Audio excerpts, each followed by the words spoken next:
In the 80s, or rather, in the year 20XX, Mega Man was busy fighting against the robots of the evil Dr. Wowie in a series of classic 2D platformers from the NES era. This series then took a different turn, at least slightly, first with Mega Man X on the Super Nintendo, and then Mega Man Zero came in the 2000s. Zero was a tried and true action platformer with a rich selection of weapons and a sustained pace which always kept things engaging for the player. So what if someone tried to bring back that same Zero formula while blending it into a kind of a roguelite? Well, I would say the closest answer to that would be Oblivion Override.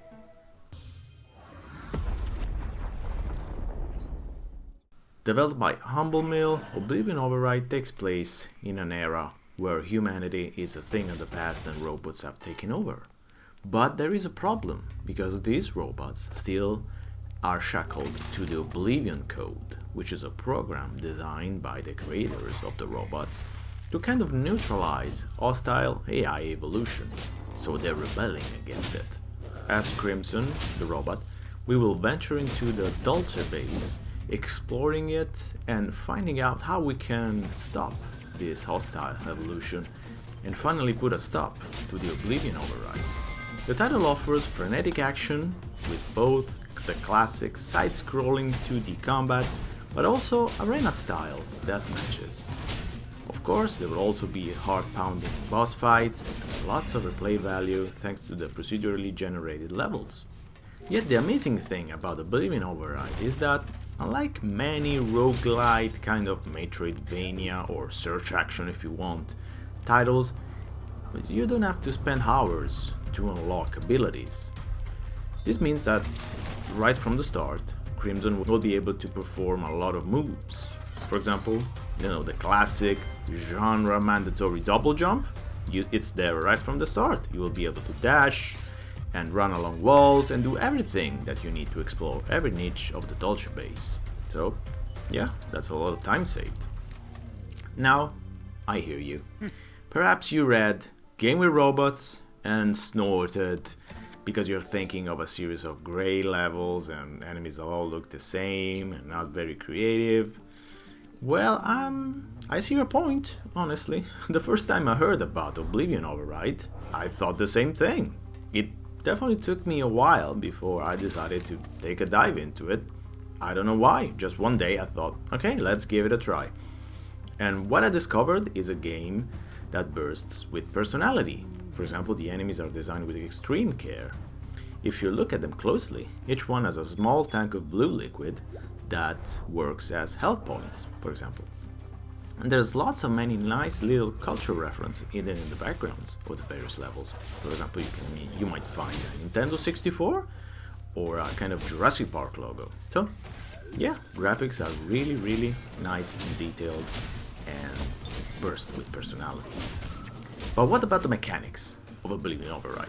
Well, as we mentioned, we're just exploring the base, killing enemies with melee weapons for the most part, discovering secrets, picking up items, picking up money, which we can use to upgrade weapons.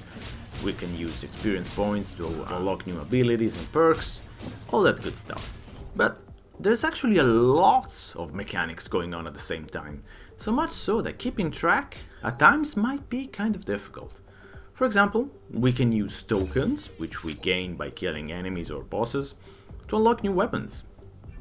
Weapons will be assigned randomly at the start of the run, and of course finding new weapons during the run means we can take them, so swap them, or increase the experience level the one we possess, which means of course adding damage and various other status effects.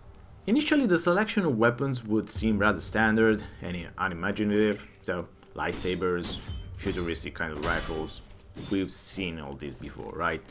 But as you move forward, you begin to unlock more unique weapons, such as the walk and roll, which, beyond a good joke, is a metal walk that we just bang our enemies with, or there's a giant lollipop that actually hides a chainsaw. But I think the joy of Override's gameplay comes in how you're completely free to customize Crimson, and how easy it is to adapt to our style and battles. After each permanent death, you can go back, readjust your mech to better face your next boss or the difficult area in which you just died. The skills are all unlockable immediately, so you don't need to wait, just need to have enough nanites or, experience points, so to speak. For example, you want Crimson to use the classic parry mechanic, so you press B at the right time and you parry, you can do that. Or you prefer just going on full-on distraction, you don't want to waste your time parrying hits because this is not a Souls-like, brother. They've got the mech for you. So each one has a unique ability that you can upgrade and modify using nanites, of course. You can assign perks to your mech, and there's a fixed limit on how many perks we can take on, but those can also be further upgraded, they can also be removed if you want to swap them, so there's definitely a lot of freedom. So it seems like the mechanics of Oblivion Override combine Dead Cells, kind of mechanics of Dead Cells, with the flexibility of Hades.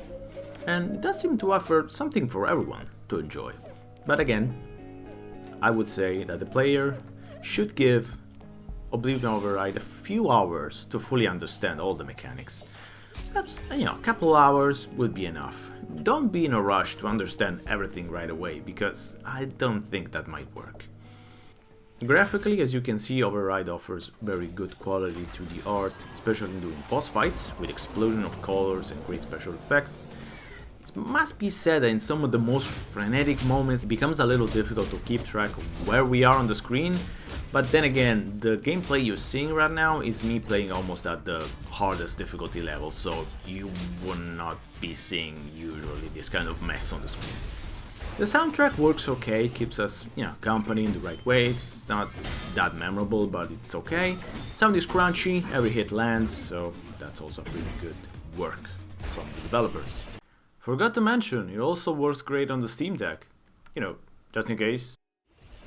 Yeah, above all, it's the personality of the characters in Oblivion Override that shines through, like our creator, which is like a cyberpunk Einstein, or the robot dog Broid, who will help us find secrets. There's a lot to like in the characters. And I followed Oblivion Override over its early access story, and I've seen a dev team that never failed to deliver a monthly update and a weekly update. And again, already in early access for less than 20 euros, there was a lot to like, a lot to play. But now, with this release, I think we're seeing a game that definitely will make fans of the genre happy.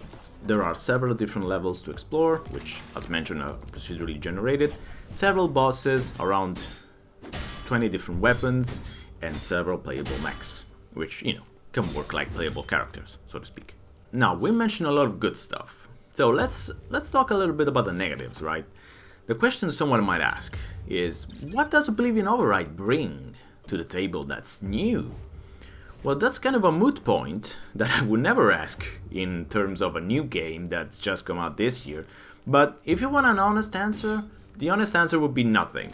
The way in which Humble Mill's title brings together elements from Mega Man Zero, Dead Cells and Hades into a unicum where everything works wonderfully, perhaps that's not new, but that's incredibly good news, because there's very little that I can find to be angry at or to criticize. Yeah, perhaps the story elements are a bit, scattered around, you need a lot of time to uncover exactly the whole narrative, but that's, a 2D action roguelike's not really the kind of game that you go into for the story, I think, for the most part. And yes, the tutorial could be a bit more in-depth. There's so many gameplay mechanics and that you might have sometimes a feeling that you're losing track of something, especially if you haven't played for a few days. But those are very small complaints, I think, for the most part. Even if you're not a huge fan of robots, I think you should definitely give Oblivion Override a look, because it's really that good. And even for me, I thought this market was kind of saturated. I honestly did not see the need for another kind of 2D side-scrolling roguelite. Well, I spent more than 20 hours on Oblivion Override, and I'm very happy that I did. So, if you're interested in the genre, Oblivion Override by Humble Mill is a great choice. If you're not interested in the genre, well, give it a look anyway, because it's that good.